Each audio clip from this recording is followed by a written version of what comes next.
என்னுடைய பேர் வந்து ராமஜெயம். நான் வந்து தலைவர் பகுதியில் விவசாயம் பண்ணிகிட்ருக்கேன்.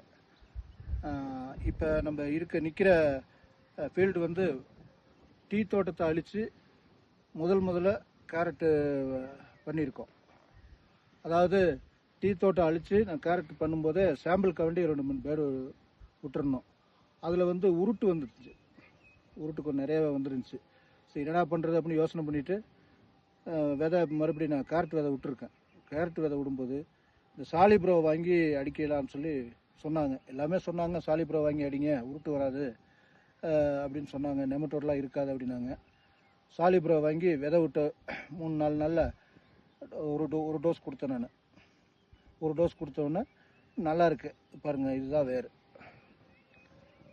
கேரட் வந்து நம்ம சாம்பிள்லாம் வந்து பிடிங்கெல்லாம் பண்ணலாம், அப்படியே பிடுங்கி காமிக்கிறேன். இதுதான் இருக்குது. சாலிப்ரோ நல்லா அருமையாக இருக்குது, நல்லா யூஸ்ஃபுல்லாக இருக்குது. எல்லா விவசாயிகளும் வாங்கி பயன்படலாம். ஏன்னா விலை ஜாஸ்தி, விதைக்கு விலை ஜாஸ்தி. விதை வந்து விலையை ஜாஸ்தி கொடுத்து வாங்கி போட்டு நாளைக்கு உருட்டுக்கிட்டு வந்து ஆயிடுச்சா நம்மளுக்கு தான் நஷ்டமாகும். நம்ம இது வந்து விலை ஜாஸ்தின்னு யோசனை பண்ணுறத விட இதை வாங்கி அடித்தோம்னா எல்லாம் ஈக்குவலாக இருக்கும். நல்லா ரிசல்ட்டுங்க. எல்லா விவசாயிகளும் வாங்கி பயன்படலாங்க. நன்றி.